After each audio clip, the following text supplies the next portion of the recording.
بسم اللہ الرحمن الرحیم۔ حضرت ابوبکر رضی اللہ عنہ کی طرز زندگی۔ حضرت ابن عمر، حضرت عائشہ اور حضرت ابن مسعود وغیرہ حضرات رضوان اللہ تعالی علیہم اجمعین سے مروی ہے، لیکن ان کی حدیثیں آپس میں مل گئی ہیں۔ بہرحال یہ حضرات فرماتے ہیں، ہجرت کے 11ویں سال 12 ربیع الاول کو پیر کے دن حضور صلی اللہ علیہ وسلم کا انتقال ہوا۔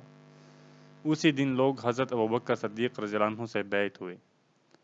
آپ کا قیام اپنی بیوی حضرت حبیبہ بنت خارجہ بن زید بن ابی ظہیر کے ہاں سخت محلے میں تھا، جو کہ قبیلے بنو حارث بن خزرج میں سے تھی۔ اپنے لیے بالوں کا ایک خیمہ ڈال رکھا تھا، اس میں انہوں نے کوئی اضافہ نہیں کیا، یہاں تک کہ اپنے مدینہ والے گھر منتقل ہو گئے۔ بیعت کے بعد 6 ماہ تک سخت ہی ٹھہرے رہے۔ اکثر صبح پیدل منورہ جاتے، کبھی اپنے گھوڑے پر سوار ہو جاتے اور ان کے جسم پر ایک لنگی اور گیروے رنگ سے رنگی ہوئی ایک چادر ہوتی۔ چنانچہ مدینہ آتے اور لوگوں کو نماز پڑھاتے۔ جب عشاء کی نماز پڑھا لیتے تو سخت اپنے گھر والوں کے پاس واپس آتے۔ جب حضرت ابوبکر رضی اللہ عنہ خود مدینہ میں ہوتے تو خود لوگوں کو نماز پڑھاتے، جب خود نہ ہوتے تو حضرت عمر بن خطاب رضی اللہ عنہ نماز پڑھاتے۔ جمعہ کے دن کے شروع میں سخت ہی رہتے، اپنے سر اور داڑھی پر مہندی لگاتے، پھر جمعہ کے وقت تشریف لے جاتے اور لوگوں کو جمعہ پڑھاتے۔ حضرت ابوبکر رضی اللہ عنہ تاجر آدمی تھے، روزانہ صبح بازار جا کر خرید و فروخت کرتے۔ ان کا بکریوں کا ایک ریوڑ بھی تھا جو شام کو ان کے پاس واپس آتا، کبھی ان کو چرانے خود جاتے اور کبھی کوئی اور چرانے لے جاتا۔ اپنے محلہ والوں کی بکریوں کا دودھ بھی نکال دیا کرتے۔ جب یہ خلیفہ بنے تو محلہ کے ایک لڑکی نے کہا، اب تو حضرت ابوبکر رضی اللہ عنہ خلیفہ بن گئے ہیں، لہٰذا ہمارے گھر کی بکریوں کا دودھ اب تو کوئی نہیں نکالا کرے گا۔ حضرت ابوبکر رضی اللہ عنہ نے یہ سن کر فرمایا، نہیں، میری عمر کی قسم، میں آپ لوگوں کے لیے دودھ ضرور نکالا کروں گا، اور مجھے امید ہے کہ خلافت کی ذمہ داری جو میں نے اٹھائی ہے، یہ مجھے ان اخلاق کریمانہ سے نہیں ہٹائے گی جو پہلے سے مجھ میں ہیں۔ چنانچہ خلافت کے بعد بھی محلے والوں کا دودھ نکالا کرتے، اور بعض دفعہ ازراہ مذاق محلہ کی لڑکی سے کہتے، اے لڑکی، تم کیسا دودھ نکلوانا چاہتی ہو، جاگ والا نکالوں یا بغیر جاگ کے؟ کبھی وہ کہتی جاگ والا اور کبھی کہتی بغیر جاگ کے۔ بہرحال جیسے وہ کہتے ویسے ہی کرتے۔ چنانچہ سخت محلہ میں 6 ماہ ایسے ہی ٹھہرے رہے، پھر مدینہ آ گئے اور وہاں مستقل قیام کر لیا۔ پھر اپنے خلافت کے بارے میں غور کیا تو فرمایا، اللہ کی قسم، تجارت میں لگے رہنے سے تو لوگوں کے کام ٹھیک طرح سے نہیں ہو سکیں گے۔ ان کے کام تو تب ہی ٹھیک ہو سکیں گے جب کہ میں تجارت سے فارغ ہو کر مسلمانوں کے کام میں پورے طور سے لگ جاؤں اور ان کی دیکھ بھال کروں، لیکن میرے اہل و عیال کے لیے گزارے کے قابل خرچہ ہونا بھی ضروری ہے۔ یہ سوچ کر انہوں نے تجارت چھوڑ دی اور مسلمانوں کے بیت المال میں سے روزانہ اتنا وظیفہ لینے لگے جس سے ان کا اور ان کے اہل و عیال کا ایک دن کا گزارا ہو جائے، اور اس وظیفہ سے حج اور عمرہ بھی کر سکیں۔ چنانچہ شعراء والوں نے ان کی ان تمام ضرورتیں کے لیے 6000 درہم مقرر کیے۔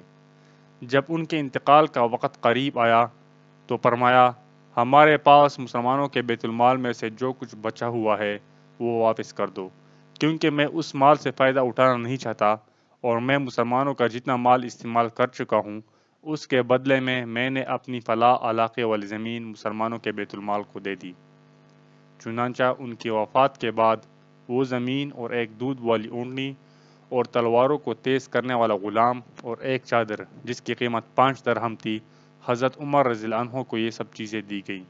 تو حضرت عمر رضی اللہ عنہ نے فرمایا، وہ اپنے بعد والوں کو مشکل میں ڈال گئے کہ ان کی طرح کون کر سکے گا کہ ساری زندگی اپنا سارا مال اور ساری جان اسلام پر لگائی، اور جب مجبوری میں لینا پڑا تو کم سے کم لیا، اور دنیا سے جاتے وقت وہ بھی واپس کر گئے۔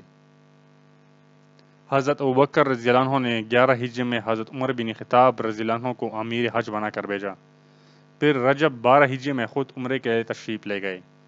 چاشت کے وقت مکہ مکرمہ میں داخل ہوئے اور اپنے گھر تشریف لے گئے۔ حضرت ابوبکر رضی اللہ عنہ کے والد حضرت ابو قحافہ رضی اللہ عنہ اپنے گھر کے دروازے پر بیٹھے ہوئے تھے۔ ان کے پاس کچھ نوجوان بیٹھے ہوئے تھے جن سے وہ باتیں کر رہے تھے۔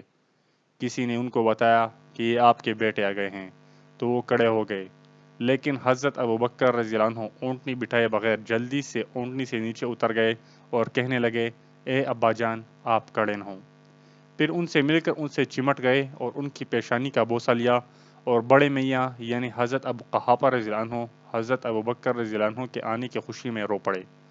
مکہ کے ذمہ دار اور سردار حضرات حضرت عطا بن اسید، حضرت سہیل بن عمرو، حضرت اکرمہ بن ابی جہل، حضرت حارث بن حشام ملنے آئے، اور انہوں نے حضرت ابوبکر رضی اللہ عنہ کو سلام کیا اور یوں کہا، سلام علیک اے خلیفہ رسول اللہ، اور سب نے ان سے مصافحہ کیا۔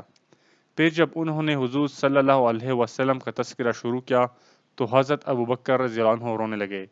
پھر ان سب نے حضرت ابو قحافہ رضی اللہ عنہ کو سلام کیا۔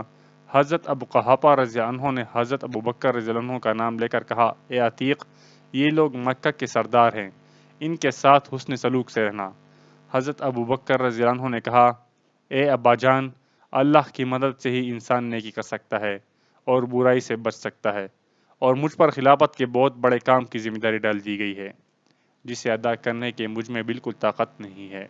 ہاں، اللہ مدد فرمائے تو پھر یہ ذمہ داری ادا ہو سکتی ہے۔ پھر حضرت ابوبکر رضی اللہ عنہ گھر گئے اور غسل کیا اور باہر آئے۔ آپ کے ساتھی آپ کے ساتھ پیچھے چلنے لگے۔ آپ نے ان کو ہٹا دیا اور فرمایا، آرام سے چلو، میرے پیچھے بھیڑ کرنے کی ضرورت نہیں ہے۔ راستے میں لوگ حضرت ابوبکر رضی اللہ عنہ کو ملتے، ان کے ساتھ چلتے اور ان سے حضور صلی اللہ علیہ وسلم کی تعزیت کرتے، اور حضرت ابوبکر رضی اللہ عنہ روتے جا رہے تھے، یہاں تک کہ بیت اللہ پہنچ گئے۔ پھر آپ نے طواف کے لیے استباح کیا، یعنی دائیں کندھے کے نیچے سے احرام کی چادر نکال کر اس کے دونوں کنارے بائیں کندھے پر ڈال دیے۔ پھر حجر اسود کا بوسہ لے کر 7 چکر لگائے، پھر 2 رکعت نماز پڑھی، پھر اپنے گھر واپس آ گئے۔ جب ظہر کا وقت ہوا تو گھر سے باہر آئے اور بیت اللہ کا طواف کیا، پھر دارالندوہ کے قریب بیٹھ گئے اور فرمایا، کوئی آدمی ایسا ہے جو کسی ظلم کی شکایت لایا ہو یا کسی حق کا مطالبہ کر رہا ہو؟ اس پر کوئی نہ آیا تو لوگوں نے اپنے امیر حضرت عطا بن اسید کی تعریف کی، پھر عصر کی نماز پڑھائی اور بیٹھ گئے۔ پھر لوگوں نے ان کو رخصت کیا اور یہ مدینہ منورہ کو واپس ہو گئے۔